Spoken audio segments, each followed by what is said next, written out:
Et bonjour, je suis Olivier et je suis ravi de vous retrouver dans ce nouvel épisode des Carnets d'un quarantenaire curieux. Nous sommes aujourd'hui le 14 janvier et je pensais vous parler de deux séries. Effectivement, je regarde très régulièrement des séries télévisées. Comme beaucoup de monde, je suis abonné à différents services de streaming, notamment Netflix et Amazon Prime, mais j'ai aussi accès, par des voies détournées, on va dire, à d'autres séries qui sont diffusées sur d'autres canaux, et ça va être le cas d'une des séries dont je vais vous parler aujourd'hui. Donc ces séries dont je vais vous parler, ce sont d'abord une série que l'on peut trouver sur Netflix qui s'appelle To the Lake, une série d'origine russe, de ce qui me semble, en tout cas la façon dont on l'a regardé, c'était en russe sous-titré en français, en russe, enfin il me semble, hein. Après je suis pas spécialiste des langues slaves, mais de ce que j'ai pu comprendre, et étant donné que la scène, l'intrigue se trouve là-bas en Russie, j'ai bien l'impression que c'est une série russe. C'est une série sur laquelle nous sommes tombés vraiment par hasard, au détour, j'allais dire, de nos pérégrinations sur Netflix. Et effectivement, nous sommes donc tombés sur cette série. Et alors, pourquoi je vous parle de cette série aujourd'hui, c'est tout simplement parce que elle change déjà un petit peu nos horizons habituels. On est habitué via Netflix ou la télévision ou Amazon Prime ou qu'importe, j'allais dire, le canal. On est habitué à regarder des séries américaines en premier lieu, mais aussi des séries européennes, hein, qu'elles soient d'Europe du Nord, des séries anglaises ou des séries françaises. Et effectivement, là, ça a été une surprise donc de tomber sur cette série russe. Et ma foi, c'est assez dépaysant dans la façon dont l'image, dont l'histoire est traitée, même si on retrouve bien sûr des ressorts habituels aux séries occidentales. Donc un premier, j'allais dire, effet de surprise, c'est donc l'origine de cette série. La langue aussi, hein, forcément, regarder une série en russe sous-titré français, c'est pas quelque chose d'habituel. Bon, on avait déjà eu des surprises en regardant des séries suédoises ou finlandaises sous-titrées français. C'est vrai que ce sont des langues auxquelles on est assez peu habitué, auxquelles notre oreille est assez peu formée. Donc c'est toujours assez particulier. Et pourquoi je vous parle de cette série To the Lake en particulier, c'est parce que nous avons été vraiment agréablement surpris de celle-ci. D'abord, la première surprise, c'était l'histoire, le début, j'allais dire, je vais pas vous spoiler ou quoi que ce soit, hein, je vais vous encourager à aller la voir, mais je vais essayer d'en raconter le moins possible. On se retrouve dans une histoire où un virus s'étend sur Moscou et sur la Russie en général, de ce qu'on en comprend. Un virus relativement terrible, hein, parce que il transforme les gens, alors pas en zombies, on n'est pas sur une série de zombies, pardon, même si au début on se pose quand même vraiment la question. On est vraiment sur des gens qui sont malades, mais qui sont encore plus ou moins en possession de leurs moyens, même s'ils ont l'air d'en souffrir. Ils ont l'air d'en mourir assez rapidement. Enfin bref, on a quand même assez peu de détails sur la maladie en soi, si ce n'est qu'elle a un effet visible, c'est que les yeux des gens deviennent vitreux, un peu comme avec une extrême cataracte. Et donc au moins l'avantage de cet effet secondaire, c'est qu'on les repère relativement facilement, les gens atteints du virus. Et donc on suit le héros de la série avec sa famille et ses voisins, donc sa famille proche et éloignée, et des amis voisins de celui-ci. Pourquoi avec ma femme on a particulièrement apprécié cette série, c'est que les personnages sont quand même intéressants. Le traitement de ces personnages est très intéressant.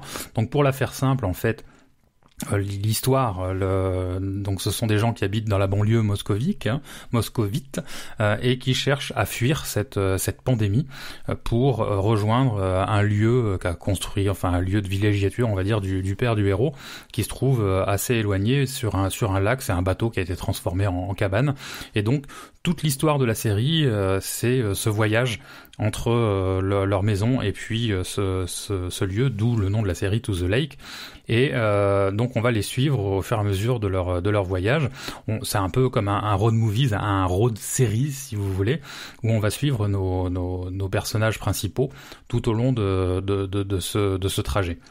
Les personnages sont assez, comme je le disais, assez intéressants, et le traitement qui en effet est assez intéressant parce que ce sont pas des personnages binaires, ce sont pas des personnages ou bien ou bons ou mauvais comme on a l'habitude de le voir dans pas mal de séries américaines.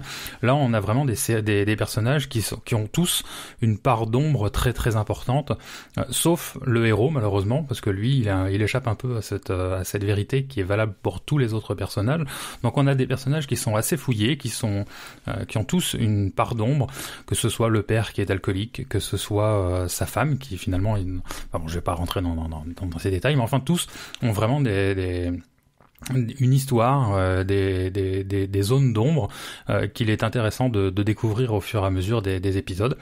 Bref, ce voyage, on voit pas les épisodes passer. Le thème est intéressant. Alors le thème de la maladie est assez d'actualité, mais j'allais dire, ce n'est qu'un prétexte.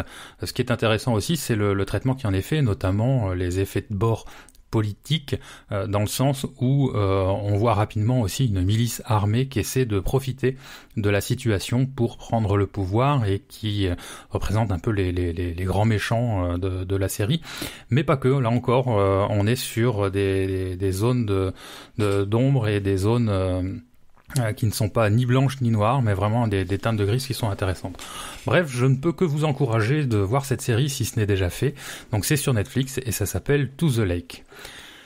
La seconde série dont je voulais vous parler aujourd'hui, c'est The Mandalorian, la deuxième saison. Alors pourquoi la deuxième saison ? En fait, je vais vous parler des 2 premières saisons. Effectivement, on a regardé ça en famille pendant les congés des fêtes là, en fin d'année dernière, et on a regardé ça donc avec tous ensemble avec mon fils et puis mon neveu, qui sont eux bien sûr des gens qui sont très au courant de l'univers de Star Wars, tout ça. Moi, j'avoue que je suis pas forcément un fan de la première heure de Star Wars, loin de là. J'ai plutôt une culture science-fictionnelle, on va dire, télévisuel en tout cas, orienté Star Trek, donc avec de la science-fiction un peu plus posée, un peu plus réfléchie que Star Wars. Pourquoi je les oppose ? Enfin, je les oppose pas forcément. J'ai toujours eu beaucoup plus d'anicroche avec Star Trek qu'avec Star Wars. C'est tout simplement parce que j'ai l'impression dans Star Wars d'avoir, comment dire, les 3 premiers épisodes en fait ne sont qu'une histoire de héros, d'histoire médiévale fantastique un peu transformée en science-fiction, et c'est pas des histoires et des scénarios qui sont très selon moi encore une fois, très très fouillés, et bref, j'ai toujours eu une nette préférence pour d'autres types de science-fiction. Mais là n'est pas le problème. Bon, les films les plus récents de Star Wars, j'avoue ne pas les apprécier plus que ça.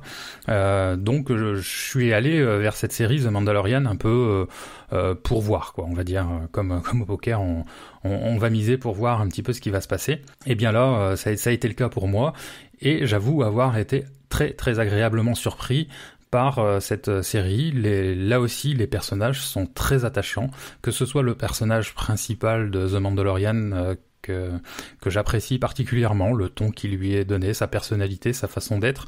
Le bébé Yoda est absolument craquant, l'environnement, les personnages, l'image, bref, il y a beaucoup de choses qui m'ont attiré dans cette série, qui m'ont beaucoup plu, et là aussi le scénario est pas trop bébête, ce qui est agréable. On est vraiment maintenu dans l'histoire, elle nous accroche, elle nous emmène. Enfin, c'est ce que ça a fait avec moi, et je ne peux que vous recommander si vous ne l'avez pas vu. Alors les amateurs de Star Wars, je sais pas comment ils la prennent cette série, mais je crois qu'elle est plutôt bien agréablement acceptée, et Je ne peux donc que vous recommander de voir cette série si vous ne l'avez pas déjà vue. J'ai vraiment passé, et nous avons tous passé un très bon moment. Et j'avoue avoir un petit film sur la saison 2 qui était beaucoup plus travaillé. Enfin, je sais pas, le scénario était beaucoup plus fluide et beaucoup plus intense que sur la saison 1. C'est un peu l'impression que j'ai eue. Alors, je sais pas si c'est l'environnement, si c'est le moment ou quoi que ce soit qui a fait que j'ai eu ce ressenti-là. Mais j'ai vraiment, vraiment adoré cette deuxième saison. Comme quoi, tout arrive. Voilà pour aujourd'hui. Bah écoutez, n'hésitez pas à laisser des commentaires ou à me faire un petit message si vous avez vu une ou deux ou les deux séries dont je viens de vous parler, me dire ce que vous en avez pensé. Ça serait avec beaucoup de plaisir que j'écouterai ça. Et puis bah sinon, bah à bientôt. Allez, ciao, salut.